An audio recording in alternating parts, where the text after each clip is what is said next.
warahmatullahi wabarakatuh. Kembali berjumpa dengan saya, Hirsbun Arif dari Forum News Network.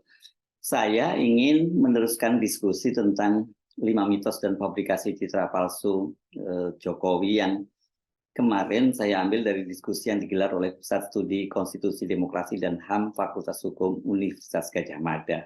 Kalau kemarin kita bahas 5 mitos palsu Jokowi, kali ini saya ingin fokus pada mitos goyang gemoy yang oleh Dr. Oki Puspamadasari ditempatkan dalam mitos keempat. Mohon maaf, saya kemarin masih menyebutnya Oki Madasari ini sebagai kandidat doktor di NUS, ya, Universitas Nasional Singapura, tapi ternyata Oki Madasari ini telah menyelesaikan studi doktornya. Jadi dia rupanya mengambil studi tentang sosiologi ya ini.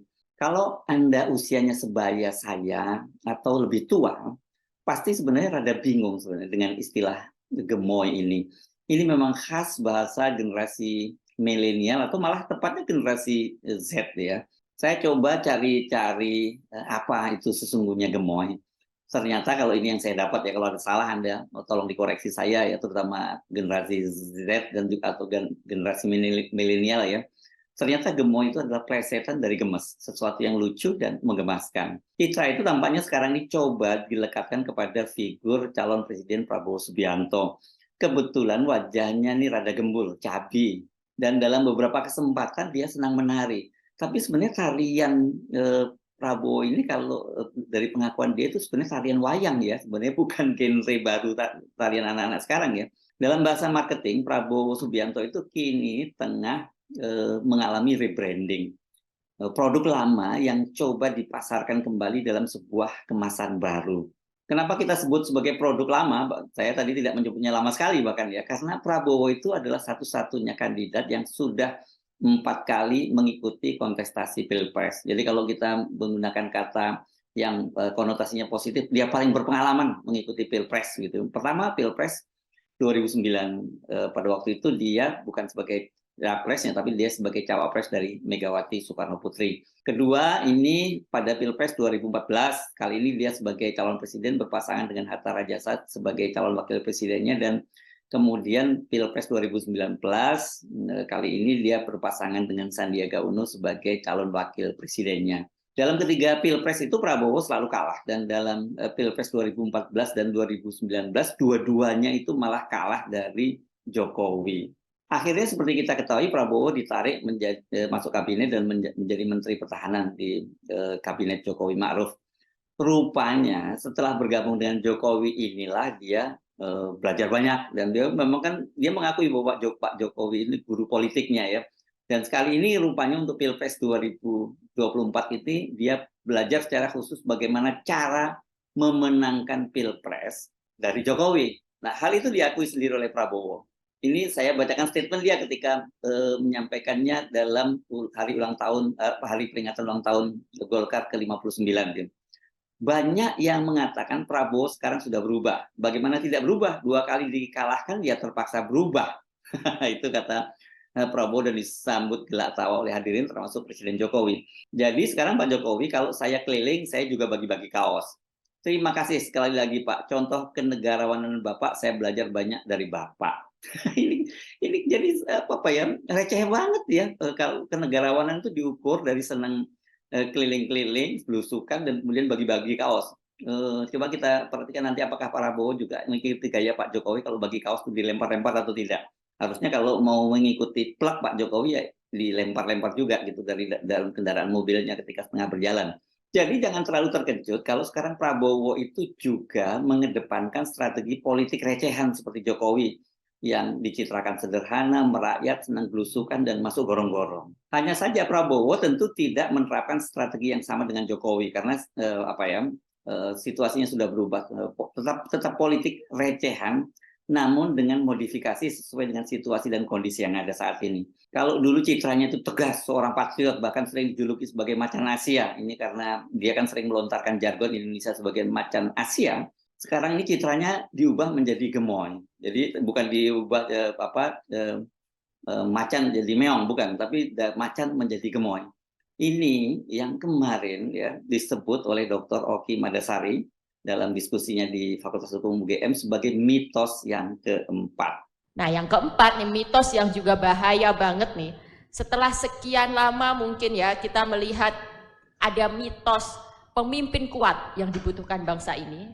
Ada mitos bahwa kita butuh pemimpin yang tegas. Sekarang ada upaya untuk membalik itu semua karena mungkin merespon situasi generasi Z yang senang joget-joget, yang senang tampil di TikTok, yang sudah mulai senang dengan ini. Nah, sekarang ada mitos pemimpin gemoy gitu kan, bahwa seolah-olah pemimpin yang hobi joget, pemimpin yang menggemaskan, pemimpin yang lucu gitu kan, itulah yang harus layak kita pilih karena dia merupakan cerminan dari anak muda hari ini. Wah, jangan mau dibodohi gitu.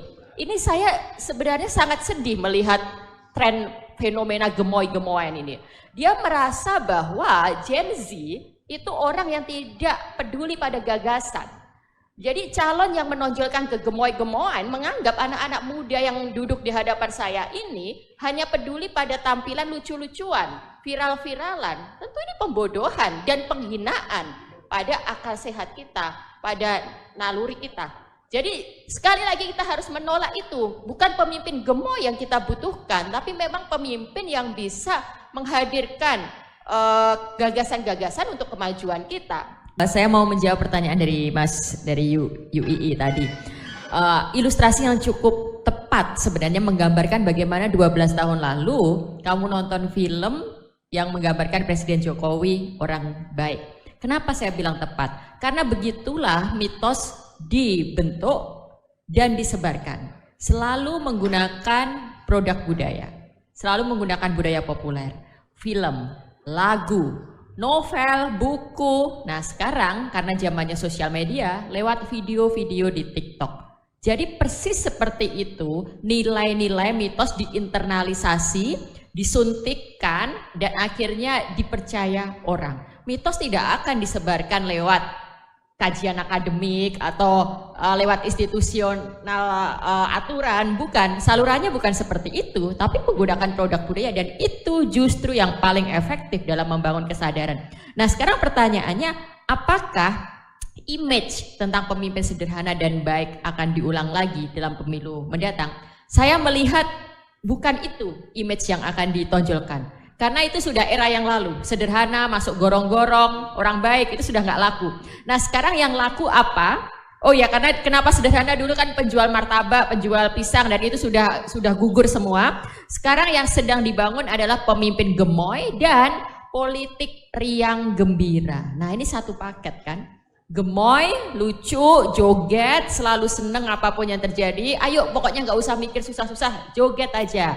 Nah terus di satu sisi politik riang gembira. Jadi seolah-olah mulia ya, bahwa politik jangan dibikin serius, jangan dibikin bermusuhan, semua harus gembira. Tapi saya melihat ini adalah upaya untuk mengajak yang namanya depolitisasi gitu loh. Kita semua akan dibentuk untuk menjadi generasi yang anti politik lagi, generasi yang menjauh dari realita dalam masyarakat, generasi yang buta terhadap realita sosial kita. Tapi itu yang sekarang sedang terjadi karena mereka seolah-olah menangkap anak muda maunya seperti itu. Seolah-olah karena mungkin di TikTok isinya joget-joget, jadi yang paling cocok adalah gemoy riang gembira. Nah sekarang kita yang harus sama-sama mematahkan bahwa itu salah, bahwa itu nggak berlaku. Ini saya belum mention yang iklan TV yang udah muncul juga, iklan TV kan, kartun, gemoy, yang seolah-olah iklan susu, tapi ternyata iklan kandidat politik. Nah itu kan betul-betul sangat beda sekali dengan zaman dulu yang membangun Indonesia. Nah dulu kan dia citranya gitu kan, atau ya kalau pemimpin baik, pemimpin baik. Nah sekarang enggak, benar-benar pemimpin yang lucu aja gitu, yang gemes, yang benar-benar membuat kita seneng. Itu yang hendak dibangun. Strategi Prabowo menjadikan gemoy, citra barunya menggantikan citra sebelumnya sebagai pemimpin yang tegas. Ini menarik untuk kita cermati ya. Citra gemoy ini tampak sekali sekarang dieksploitasi habis-habisan. Baliho-baliho Prabowo Gibran itu yang dibuat menggunakan artificial intelligence itu menampilkan citra itu. Jadi bukan lagi Prabowo dalam pakaian formal, misalnya memakai jas dan dasi dan peci, atau kemudian citra dia sebagai seorang militer yang kuat. Ini justru wajahnya ditampilkan sebagai wajah Prabowo yang lucu dan dibentuk mirip kartun yang ya ini memang kesannya menggemaskan. Ini memang jangan terperdaya ya. Ini adalah keberhasilan artificial intelligence yang digunakan ya. Joget gemoy itu bahkan dijadikan semacam tarian wajib, termasuk ini para petinggi-petinggi partai pendukung koalisi dan juga petinggi pendukung Gibran dan Prabowo dan Gibran itu sekarang juga malah belajar juga bagaimana menari gemoy itu.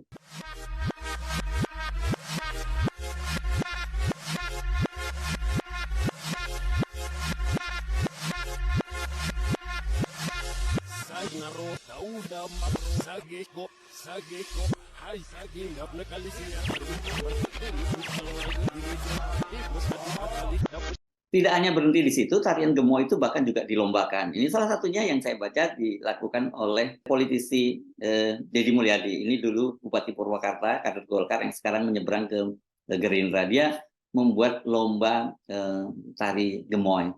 Pendek kata, strategi kampanye Prabowo itu benar-benar diubah. Narasi nggak penting, yang penting asik dan mengemaskan. Tampaknya strategi ini sengaja dipilih karena pemilih muda kita pada pemilu kali ini adalah pemilih dengan jumlah terbesar. Total itu mencapai 52%.